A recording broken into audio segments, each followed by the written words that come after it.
Now, this is trading by Google searches. OK, substantially, it's over a 7-year period, and the red stripes show when lots of people are Googling a particular word. In this case, they've gone for the word debt. It often comes before a market fall, most notably here, which, as you can see, is just before the 2008 stock market crash. In that week, the Dow fell 18%. So if you had known, for example, blue stripes show when the word debt was lower, and generally the market would rise. Red is lots of people looking, blue, few people looking, and what they've proven, of course, is the correlation between the word and the market going up and down. So, using this to decide when to buy and sell, you can make a theoretical profit. Put it this way. If you had followed their model and had bought when, and had sold, sorry, either shorted or sold when people were looking for debt, you'd have made a profit of 326%. You have to compare that with just your strategy and my strategy of buying and holding over the same period, bearing in mind the Great Recession, a gain of just 16%. Let's go back to the chart here of the words, because it's not just enough to know the matrix. You've got to know which words to look for. Susie Merritt from University College worked on the survey. This is fascinating, isn't it? Is this the key, do you think? It's perhaps the key to understanding better how traders make decisions. So this is what set us off on this path. If you consider data from the stock market, that tells us a lot about what the traders did, but it doesn't necessarily tell us how they decided to make these actions. And obviously, if you're trying to decide to do something, you might look for information. And Google is obviously extremely important for us finding information these days. And so we drew a link between the two sources. Right, but this is... we don't know what word to look for. It's true. So this is... You use words debt. What other words did you look at? We looked at portfolio, we looked at stock market, we looked at a range of 98 search terms. So we report the results for all of these search terms in the paper. And we found there is a large difference between how different terms perform when you plug them into this strategy. But you can explain a significant amount of that difference if you consider how financially related a term is. Right. Now, every single viewer watching and who's interested in this really has only one question.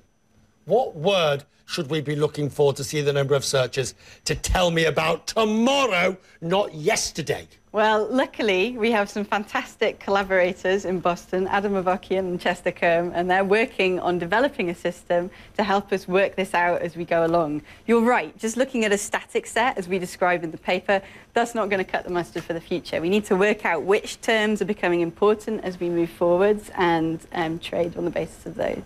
Because what this does, it has nothing to do with why the traders are making a decision. It just has to do with the fact that they've searched and responded or reacted, isn't it? But the underlying reason for why they searched for debt or portfolio or bankruptcy or whatever it is, that's not part of the equation, is it?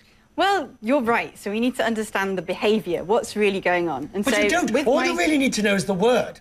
Because if that's true, you can literally take the word plus the result and cash in the money.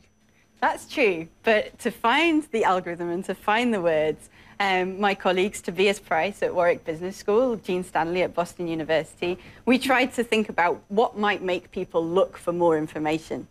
And we know, for example, people are much more concerned about losing £5 than they are about missing out on gaining £5, even though that might sound like the same thing. And, you know, it costs you time to look for information. You might look for less information about which sandwich you should eat than where you should go on holiday, for example.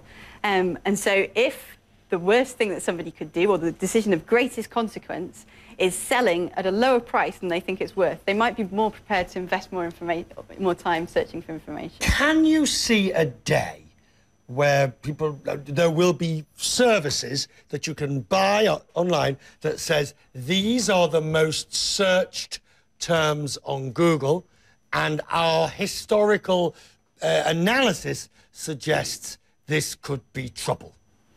That's exactly the kind of system that we're trying to develop as part of a project in the US, funded by IARPA. So the program manager... Will it happen? Will it happen?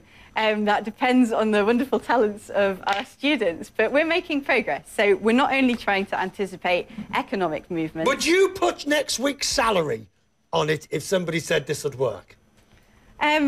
I think the system requires some more development before we can be really, really sure of what it's working. We wouldn't, it's very obvious, we wouldn't tell people at home to go and do exactly what we've described in this paper and expect it to work. Brilliant stuff. Thank you so much for coming in. Very good.